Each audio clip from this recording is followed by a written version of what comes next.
So we agreed to do marriage counseling. I had found a pastor and his wife who agreed to do our counseling, basically. Our counseling was going to be on Zoom, and it was going to be every other week, every other Tuesday. Initially, Legion was participating in it. His body language seemed to be that he was open and receptive to the marriage counseling. Now, the pastor and his wife were deeply concerned at the fact that we had only been married 3 months and we were already dealing with some form of infidelity. We were in marriage counseling, and as the pastor would put it, there seems to not be any sort of intimacy. They were concerned. Rightfully so. I think any person would be if they knew what was going on within those 3 months. So the pastor and his wife, it is fair to note, we started counseling with them in the spring. We continued counseling with them up until a week before I found out what I found out, and he got kicked out. So one of the first things that the pastor kind of talked to us about was, what was the deal with the Facebook Messenger stuff? And Legion was like, it was stupid. I shouldn't have done it. It really was just attention, and I got carried away. He felt like he was not going to, he kept saying, I'm not going to keep apologizing. I'm not going to keep getting persecuted. After I told you, I'm sorry, I told you I wouldn't do it again, and I want us to move forward. You're either going to forgive me or you're not. The pastor and his wife were like, wow, the audacity is real on this one. So needless to say, we started moving slowly forward. It was always in the back of my mind, just like it was in the back of my mind with that black Dodge Charger. It was one of those things where, okay, I see how you kind of are moving and operating.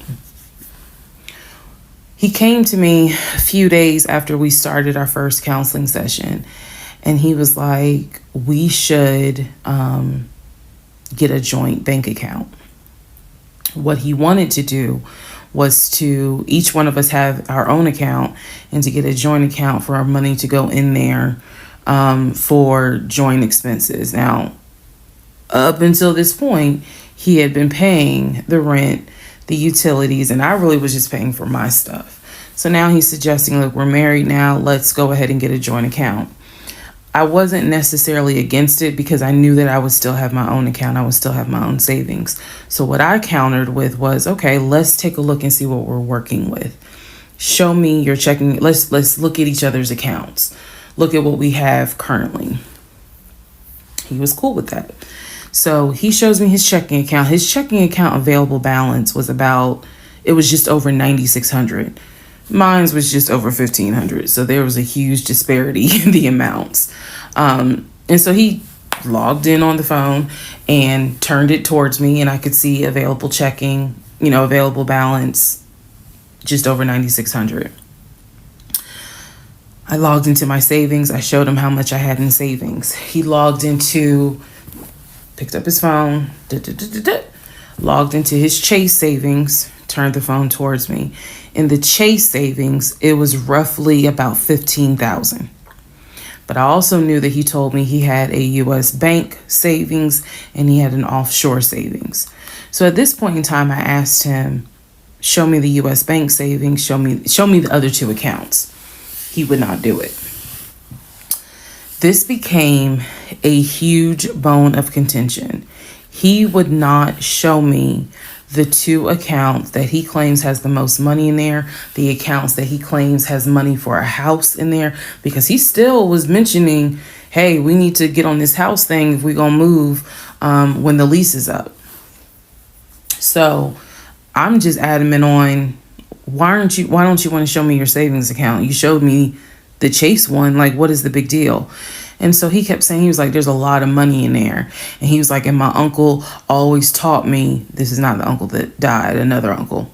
My uncle always told me, just keep your money tight because women can be, I said, women, like, we're married. So go ahead and show it to me. He would not show it to me. So then we went back into marriage counseling, like the next session, and I bring it up. I said, he will not show me these 2 accounts that he claims has the money in there to buy a house. I told our pastor and his wife, I said, I saw the pre-approval letter, so I don't understand why he's not going to show me, to just put me at ease that he has the money in there. I had never questioned it before because, again, you tell me who in their right mind signs their name to a legally binding offer, an all-cash offer on a house, and they just do it willy-nilly. I don't know anyone that does that. So I actually never questioned what was in the savings because I clearly saw him sign his name to a $699,000 all cash offer on a house.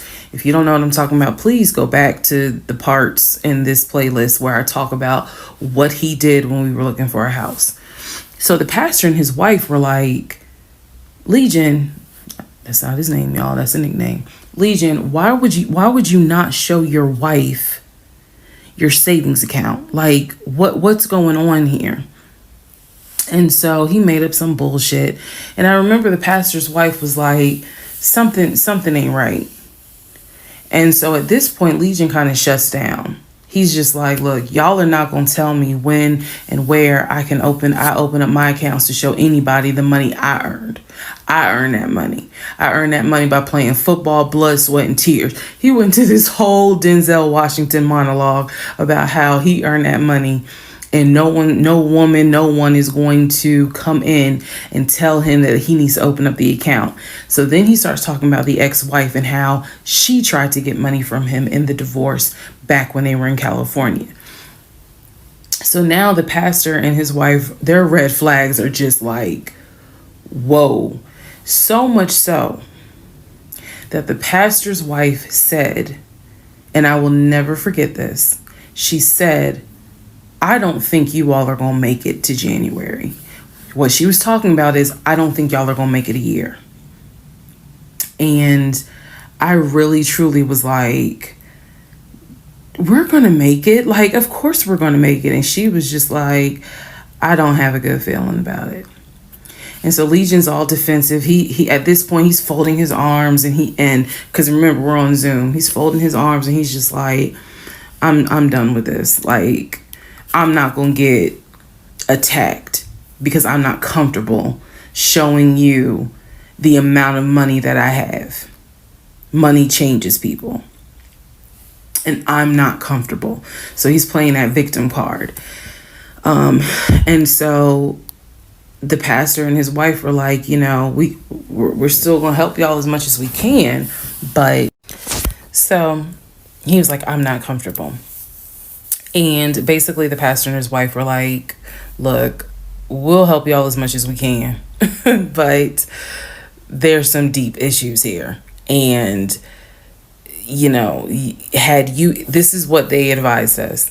Had the 2 of you came to us for premarital counseling, we would have told you, do not get married. Y'all should not even be together. That is what the pastor and his wife told us in marriage counseling. If you 2 had come to us for premarital counseling, we would have told you, y'all should not even be together, let alone get married. But here we are. So we will help you guys as much as we can. But the pastor's wife was like, I don't have a good feeling that y'all are going to make it a year. So remember, we're in April.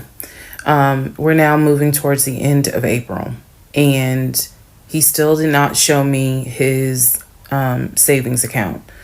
Saw the checking, saw the Chase savings. So he decides that we should start looking for a house again. because my lease was up in August. And I made it very clear that when the lease is up, I am moving. I wanted to move to Cobb County. So he was like, we need to get the ball rolling. I didn't want any parts of it. Didn't want any parts of it. He found a realtor. This time it was a woman. It was a woman. And I believe her name was Amber. I think her name was Amber. So he found a realtor and he told her what the budget was. Amber started finding houses. So please understand, or you don't really have to understand, but I believed he was a sane, rational human being. Sane enough that you would not sign an offer on a home if you didn't have the money. That's what I believed. So when we started working with Amber, I believe, showed us 3 or 4 houses. It was not nearly as many as the other realtor, Scott. So one of the houses, absolutely loved. Ugh. I love the house. I really wanted to put in an offer on that house, and I'm going to post it on the screen. The house. Love that house. It was just absolutely beautiful. And once again, he wanted to put in an all cash offer on the house. But before he could put in he had told Amber, I want to put in an all cash offer. And what Amber, the woman, was smart enough to say is, okay, let's just go ahead and take it one step at a time. Let's go ahead and get your pre-approval stuff together. She said, I work with a great lender who, if you're not already pre-approved, he can get you pre-approved, no issues. And then if you want to do an all cash offer, then we'll go ahead and get the proof of funds together. So that way we can submit it all with your offer. Jesus. Y'all already know what happened, because you remember what happened on the last house with Scott. Basically, Legion was like, well, I can get you whatever you need. That's fine. But I really don't want to submit proof of funds unless they accept the offer. Amber, and I don't know where she is. I don't even know if she'll ever see this video. Anyway, let me keep going and I'll explain why that woman has a special place in my heart. So Amber was like, I totally understand, but this is how we're going to do it. I'm going to need that paperwork, okay? And we'll submit it with your offer. She just simply was like, yeah, this is how we're going to do it. And so he did not submit the paperwork when she had asked him to. And I remember I was driving to work and I stopped at the Quick Trip on Upper Riverdale Road in Riverdale, Georgia. And Amber had called me. It was in the morning. She had called me. And I believe with all my heart that Amber knew something was up, but she also knew I did not know what was up. So she called me and she was like, I just don't understand. Like, if he has the paperwork, like, you can submit the paperwork. But the issue was the Chase paperwork that I had was from a year prior. So my understanding was that it pretty much was no good at this point. So she said all he has to do is just email it to me or take a picture of. She was like, I just need to know that he's able to back up his offer. And I said, I totally get it. And she was explaining some stuff to me. She was like, he needs to do X, Y, and Z. And so I said to her, I remember I said, I don't know what's going on. I said, I'm going to get down to the bottom of it, but I don't know what's going on. And so let's put a pause on this whole thing. Let's put a pause on looking at houses. Let's put a pause on getting his pre-approval letter, because I'm not sure what's going on. And she got quiet and she said, okay. I said, and I know this sounds weird. And she said, no. She said, that is actually very smart. She said, do your research. And if I can be of assistance, call me. She said, whether you buy a house with him or you buy a house on your own, I will be more than happy to represent you. I don't know where Amber is today, but that one sentence, I felt like just woman to woman, she was basically telling me something ain't right. Baby, something ain't right. And now you need to open your eyes. I'll be more than happy to work with you. If y'all get your shit together, I'll work with both of you. But whether you buy a house or not, do your research and then let me know what I can do. That was our conversation at the Quick Trip on Upper Riverdale Road. So I got off the phone. That was the last time that we worked with any sort of realtor. That was the last time that we looked at any sort of house. And I don't remember exactly what happened after that meeting that day. I do know that when I went home, I simply told him, I don't want to look at a house right now. I said, I think it's okay if we rent. We'll just find a house in Cobb County and just rent for a year. And let's build, save some more money. Let's not worry about buying a house right now. And basically what I was trying to do was save face, because that was the first time with Amber that I actually was embarrassed at the fact that he and I, because I felt like I was complicit in the fact that I'm going to look at houses with him. I felt like we are wasting these people's time. I did not mean to waste your time. I clearly see my time as being wasted, but that doesn't mean I need to waste your time. And I felt embarrassed at the fact that we wasted her time coming across as serious buyers. When time came to put up or shut up, nothing was put up. And I knew nothing. I had nothing to add to add to this, because we're talking about a $650,000 house, and I don't make that. I don't make anywhere near that. So it just became one of those situations where I was trying to save face. I was trying to save face with my husband, and I was trying to save face with Amber. And so I did say to him, let's just rent for another year, and then let's see at that time where we are, if we should go ahead and buy. So now is when shit is about to get real. So we weren't looking at houses anymore. We were not working with a realtor anymore. The end of April, I had decided that I wanted to look for another job. I did. The reason I wanted to look for another job is petty. It is.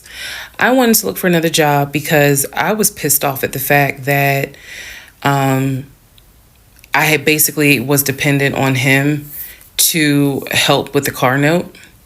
So I wanted to look for another job where I could afford life all by myself, including that car note, basically where I would make more money. I told him that I was going to start looking for another job. He laughed. And his exact words were, "You're not going to leave Georgia State Patrol." He was like, "I swear you love them niggas more than you love me." He laughed. So that fueled me even more.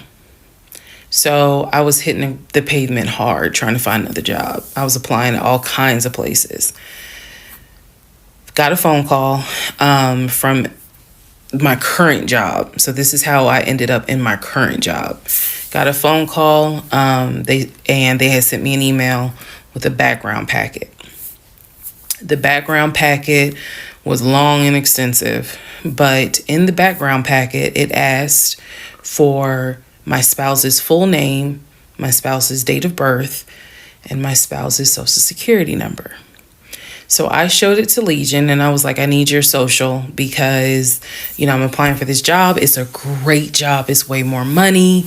And, we're talking about moving anyway to Cobb County. So this is a God thing.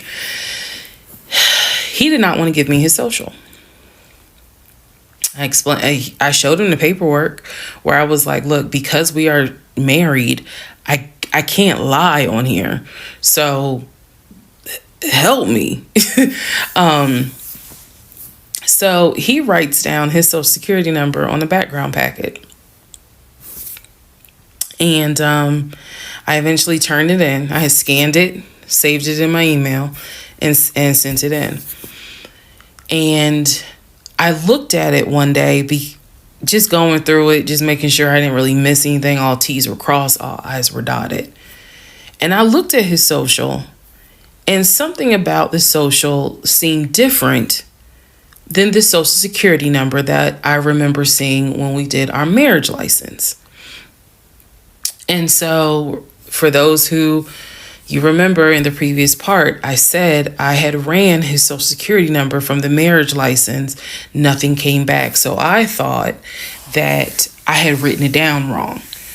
Basically, what it is that the first three numbers were different on the background packet than what was on the marriage license.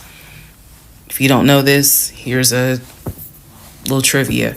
Your social security number, the first three numbers, pretty much are dictated by the state you were born in and the state that issued your birth certificate. So he was born in Pennsylvania. So the first three numbers of his social security number should be attributed to Pennsylvania. Pennsylvania, they probably got like 5-6 different numbers, 3-digit numbers that your social security number can start with. So the social that was on the marriage license, for example, was probably 123. What was on the background was 456. Both of those social security 3-digit prefixes are issued through the state of Pennsylvania. Again, this is an example so I can make it clear. So when I saw his social on my background, I immediately knew that was a different social than what I saw on the marriage license. And when I compared, because I had found a copy of the marriage license that we turned in because I had filled it out on the computer. So sure enough, the first three numbers were different. The rest of the numbers were the same.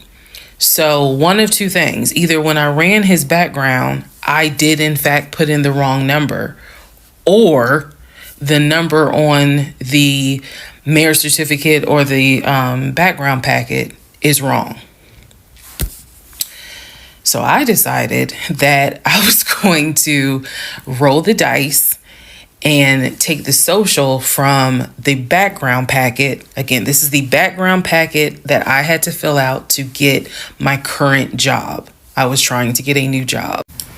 Okay, so I took that social and I ran a background check on it. What came back on this particular background was all the addresses that the social security number, I guess, had been attached to. So all of the addresses, the states were Georgia, Rhode Island, Pennsylvania. What I did not see was California.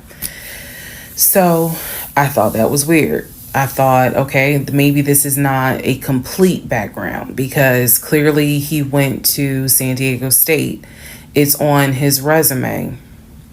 It's on quite a few things. Social media. He didn't have a LinkedIn, but it was on his social media. So clearly he had been to California. So maybe I just need to do a different background check. Also to note, during this time, I think I told you guys he had hit his leg at work. So what was happening was it was getting more and more difficult for him to walk, like put pressure on that leg, on that knee. He was still able to go to work. He was still leaving at 6:15 in the morning. He was still coming back between 3:30 and 4 o'clock. But I clearly could see where he was in pain. He would elevate the knee, ice the knee. It was getting worse. And I was constantly like, go to the doctor. Let me take you to urgent care so that they can look at this knee, because you shouldn't still be limping and having a hard time putting weight on that knee. And every single time he was like, oh, it's fine. I have a doctor's appointment on Wednesday. The doctor just told me to ice it and to elevate it. This is an old football injury. It happens all the time. It used to happen a lot when I was out in California. So I'm mentioning this knee issue for a reason. But back to the background. So once again, when I ran the background the second time with his second social, it showed me states of Georgia, Pennsylvania, and Rhode Island. And that's all that I saw in terms of addresses. I didn't see anything for California. So by this point, we're moving into May of 2021. Things are starting to reopen. One of the things that reopened was San Diego State. So I called San Diego State. I called the registrar's office. Someone did answer, and there was instructions on how to request a transcript. I was able to try to request it online. You needed the student's name, and I believe you also need their social. And when I typed it in, it said no results found. I believe that I sent an email asking, this person is saying that they were a student there. Can you verify it? The response I got was there were no records found with that social security number. So I'm like, okay. I asked him about it. So I asked Legion, what's the deal about San Diego State? He was like, what are you talking about? And I said, why is there no records of you there? I just came right out and said it. Without missing a beat, this man said, well, I was a private citizen. What does that mean? And what he said is that when he started at San Diego State, his father paid money so that, okay, it's important I have to say this with a straight face. His father paid money so that his name and social would not be publicized and he would be considered a private citizen. He said that he had a card where all he had to do was show the card. He does not have to give his name. He does not have to give any information because he had that card. He said so San Diego State would not have any record of him, but he was in fact a student there. I said, and you claim that you played football. He was like, I did play football. I said, so you're saying that the school did not publish your name anywhere and they were in violation of NCAA rules? And he was like, why are you asking all these questions? And I said, I'm just curious. I'm just curious. You're saying that you were a private citizen, but yet how were you in compliance with NCAA if you were a private citizen and they did not publish your name on any roster? So that was his excuse. He was like, all I can tell you is that I was a private citizen. My dad paid for it. Okay. So now I know that San Diego State has no record of him. Now I know that his social security number, at least the one that's on my background packet, only shows that only shows that he lived in Georgia, Rhode Island, and Pennsylvania. Okay. So at this point, the pain in his knee is getting worse. It's getting to the point where when he would come home from work, he would take a shower and immediately get in bed, elevate his knee. He was not even eating the way that he used to eat. It was getting to the point where at times, if you remember when I told you all about the miscarriage, they gave me pain meds because I had taken that pill. But the pain meds I was allergic to, so I couldn't take them. But I still had them. So the pain in his knee was getting to the point where he would take one of those pain meds just to get through the night. He was constantly in agony, constantly kind of tossing and turning. So much so that in May, he moved into the guest bedroom because I couldn't deal with the tossing and turning thing. And he just said he was more comfortable there. So what at first was I hit my knee at work, turned into, no, it was an old football injury. This has happened before. Turned into, it's painful for me to walk on it. Turned into, it's actually hard for me to work on it. But he was still going to work at 6:15 every morning and coming home between 3:30 and 4. So it is, again, I'm just giving you guys the chronological order of how all this happened. So at this point, we're not looking for a house. I still have not seen the 2 savings account. I'm pretty sure there's no money in those savings accounts. But again, he was going to put in an all cash offer with Amber, the realtor. So I really didn't know what to believe, but I believed what I saw, which is I saw that background is not showing where he went to California. So at one point in May, it was close to mid-May, he calls me from work. He calls me from work, calls me while I'm at work, and tells me that he got a phone call from his stepson. The phone call from his stepson, the stepson was crying and was just absolutely distraught. And I'm at work in my office like, what's going on? And he says to me that the stepson informed him that his stepdaughter passed away, that she died from COVID. The stepson, this is the story. The stepson found her in her apartment because they had not heard from her for a couple of days. And she was unresponsive. He called the ambulance. They pronounced her dead when she got to the hospital. So he was calling to tell me that she had died.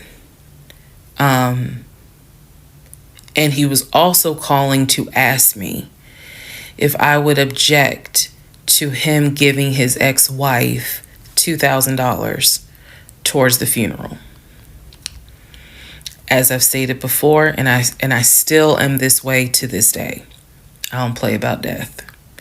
So when he told me that she died, I immediately went into the, all right, I'm sorry to hear that. Whatever we can do to help, let's help. Because surely nobody would make that up. So he was like, are you okay with that? He was like, we're married, and the agreement was that anything over $500 would be a discussion. So $2,000 definitely. And I said, yeah. I said, that's totally fine. I'm fine with that. He was upset because, again, he was close with the kids. And my heart went out to his ex-wife. It did, because I can't even imagine. I cannot even imagine. So here's where we are at, and here's what we can establish. Number one, I ran an initial background check on the social security number that was on our marriage license. Nothing came back. I subsequently applied for another job. In that job, I had to fill out a background packet. The background packet asked for my spouse's name, date of birth, and his social security number. The social security number on the background packet for the new job did not match the social security number that he gave me for our marriage license. If you are confused, I believe it's in Part 25 or Part 26 that I explain that. So we can establish that I then ran a background check on the new social security number that was on my background packet. It came back with states that the social security number apparently had lived in. Those states were Georgia, Pennsylvania, Rhode Island.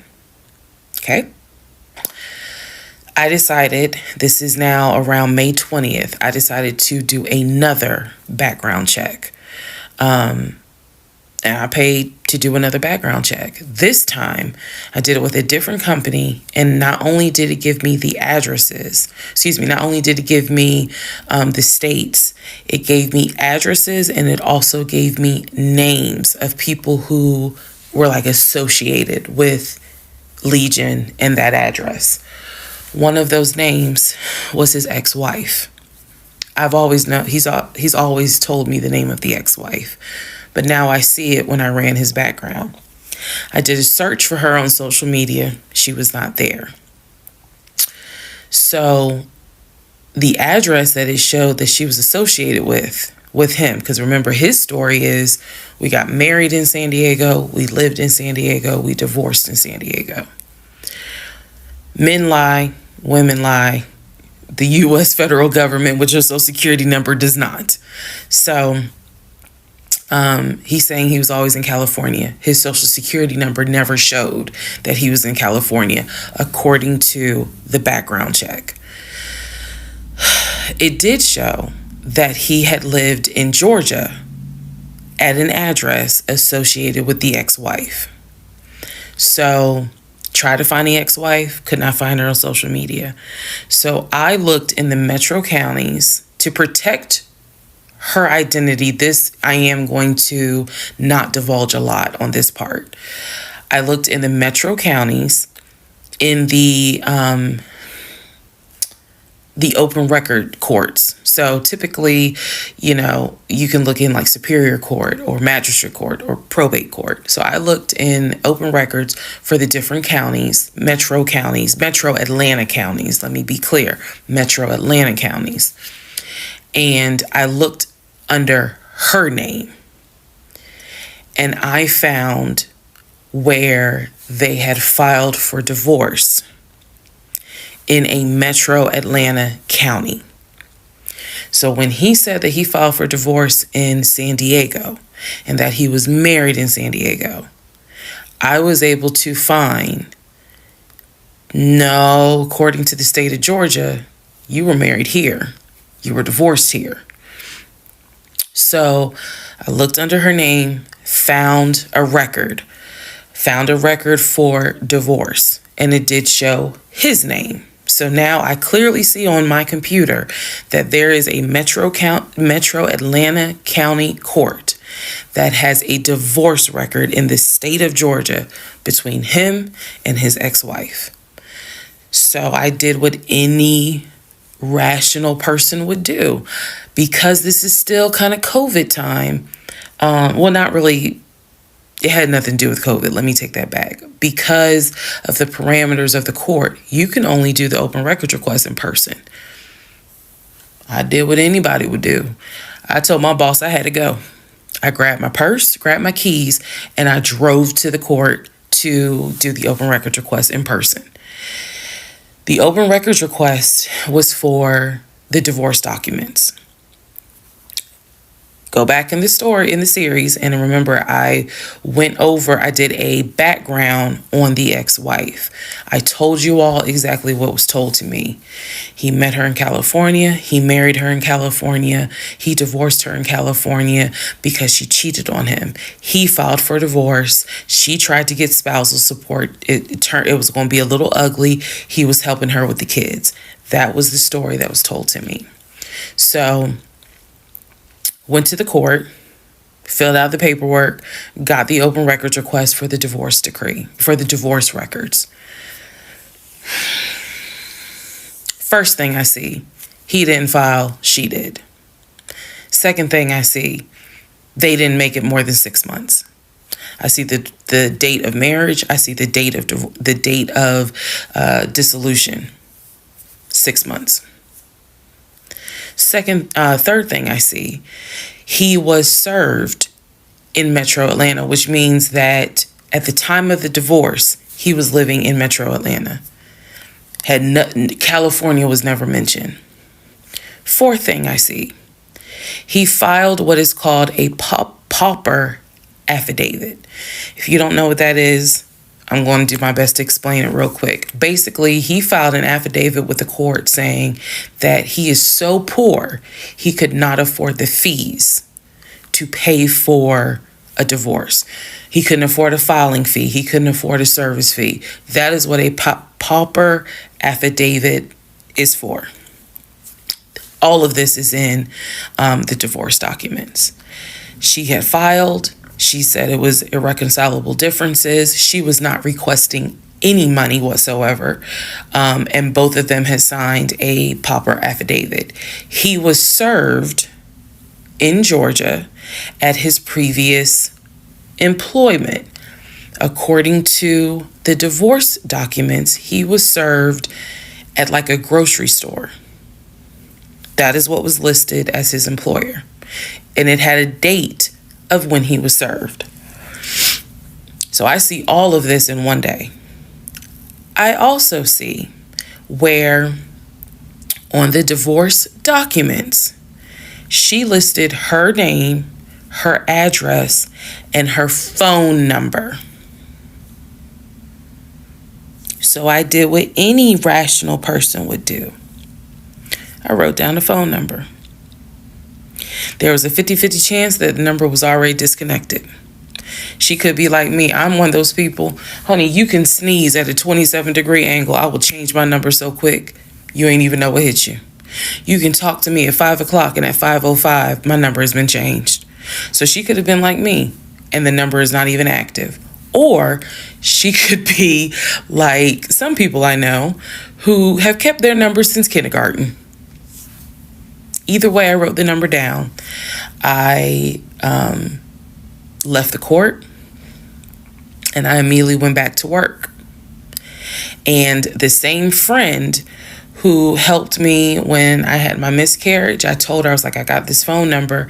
This is the ex-wife. She was like, girl, you better call. You better call and find out from her. Because I think she said to me, can't nobody tell you what is going on quite like the ex-wife. So, part